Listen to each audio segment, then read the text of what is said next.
Hola gente, ¿cómo andan? Bueno, vamos a estudiar, eh, vamos a seguir estudiando en realidad la resolución numérica de ecuaciones diferenciales ordinarias. En este caso, hoy nos vamos a ocupar de los métodos multipaso, en realidad de una familia de métodos que son los métodos de Runge-Kutta, que sabemos que entran en la acepción que habíamos dado en la clase pasada de métodos de Euler mejorado, es decir, que trataban de arreglar esa gran deficiencia en el error, en la aproximación que tenía el método de Euler. Obviamente, tiene que haber alguna razón para que estudiemos los métodos multipaso, en particular los métodos de Runge-Kutta. Lo primero, porque estos métodos no involucran derivadas de orden superior. Y la segunda es que es una expresión que incluso admite más de una solución, como veremos, pero que son coeficientes muy sencillos de obtener. Por supuesto, mejoran el error del método de Euler y en el sentido estricto de la palabra del trabajo con las máquinas, es el mejor balance probablemente de precisión y consumo de tiempo, de complejidad, etcétera, del algoritmo utilizado. En realidad, todos los métodos de Runge-Kutta, o por lo menos los tres que veremos, son ni más ni menos que una forma de aproximar la integral del segundo miembro, que en el caso del método de Euler, lo único que hacíamos nosotros era aproximar la derivada que estaba en el miembro izquierdo. No, acá nosotros vamos a utilizar, por ejemplo, para el Runge-Kutta de segundo orden, que como ya vimos en la clase pasada, lo que vamos a hacer es, para decirlo de alguna manera, promediar la pendiente en dos puntos del intervalo para que tratar de disminuir el error. En este caso lo que se hace es aplicar el método de los trapecios, donde el segundo término y su n más 1 sobre rayado se obtiene por el método de Euler hacia adelante. Es decir, antes de yo poder escribir la solución esta que está acá, primero tengo que calcular y sobre rayado sub n más 1 por el método de Euler hacia adelante. En sentido concreto, las aproximaciones de la solución se pueden escribir de esta forma que está acá, ¿verdad? Donde,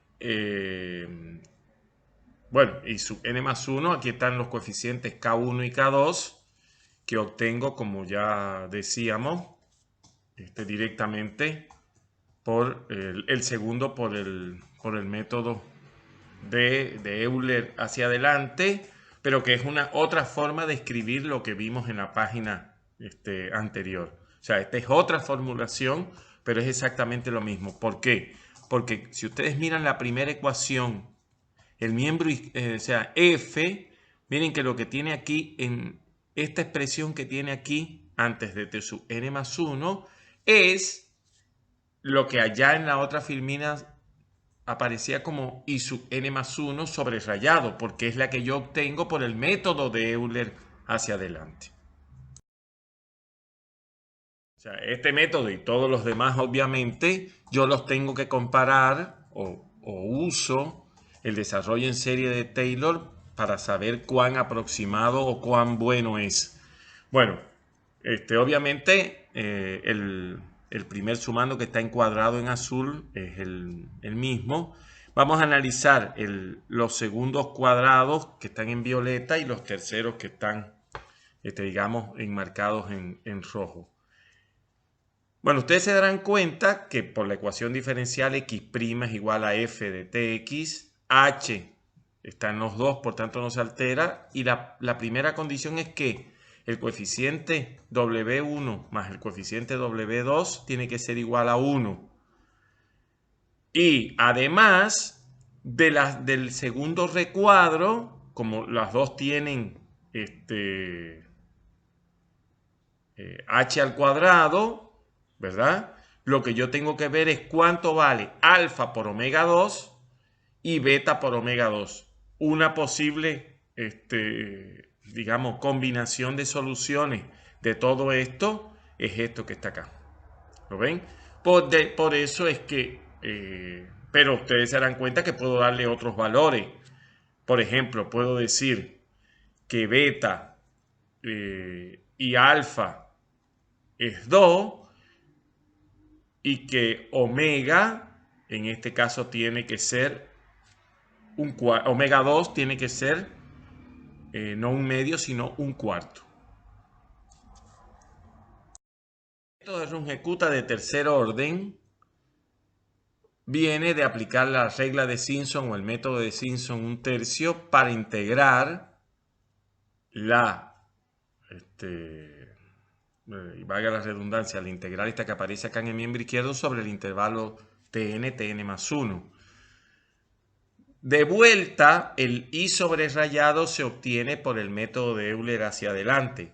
Les llamo la atención acá a un detalle. Fíjense que el esquema iterativo me dice que yo estoy promediando, pero lo que se llama una media ponderada, un promedio pesado. ¿Por qué? Porque yo le estoy dando más valor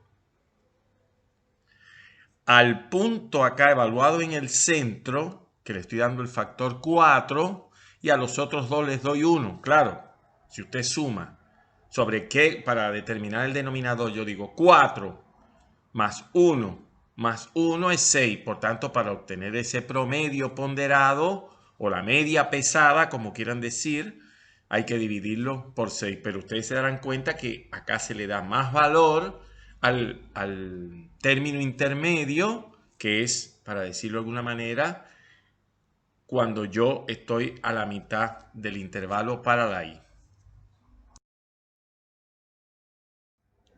O sea, sucintamente, el subrayado, lo puedo escribir de otra forma, ¿verdad? Es el que se obtiene por el método de Euler hacia adelante.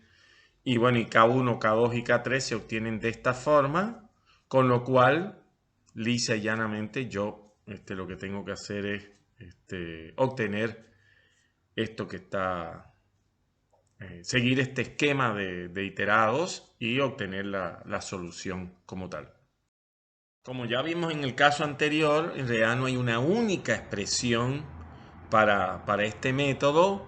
Acá les doy otro esquema iterado para trabajar también obviamente y obtener el método de solución por el método, y valga la redundancia, por el método Runge-Kutta de tercer orden. Y bueno, en realidad ustedes se darán cuenta que lo que estamos siguiendo es lo que dijimos la clase pasada. El orden del método es la cantidad de puntos en los cuales yo considero la aproximación de la derivada. Como acá tengo 3, entonces va a ser el método de Runge-Kutta de tercer orden. Como cuando utilicé el 2 en el método de segundo orden, de ahí su nombre. Y si solo uso uno es el método, o sea, el método de Runge-Kutta de primer orden es ni más ni menos que el método de Euler que ya estudiamos en la clase pasada. Y bueno, ya un poco, ya va a ser redundante para ustedes, pero igual les tengo que recordar que al yo cambiar la forma de resolver la integral que aparece en el miembro derecho de la aproximación, me va a dar cada método nuevo. En este caso, el Runge-Kutta de cuarto orden es ni más ni menos que aplicar la regla de Simpson 3/8 para obtener esa integral y iterativamente se escribe de esta manera. Este es el método, como les decía, más usado por la combinación de precisión y de tiempo y de complejidad que lleva. Otra combinación de las iteradas para obtener la solución viene dada en este esquema. Fíjense que no es exactamente los mismos coeficientes, pero ya sabemos que hay, digamos, múltiples soluciones para digamos, que cumplen las condiciones de ser similares a la serie de Taylor. De ahí la presencia de distintos esquemas para el mismo método.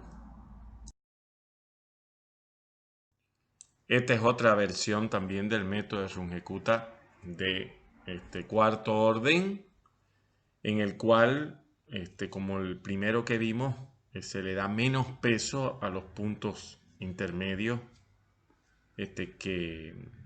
o sea, que en el esquema precedente, en el cual tenían coeficientes 3 y se dividía por 8. Acá tienen coeficientes 2 y se divide por 6.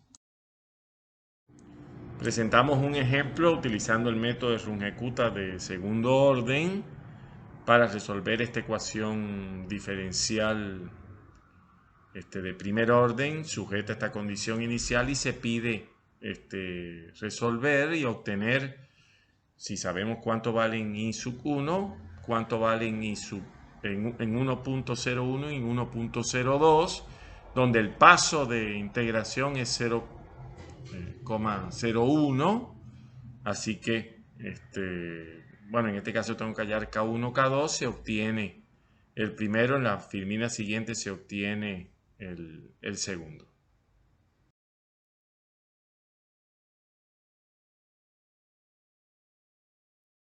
Los resultados obtenidos en las dos filminas previas se sumarizan acá en este pequeño cuadro, donde se presentan los valores de las soluciones obtenidas. Bueno, este es digamos, la obtención de la solución.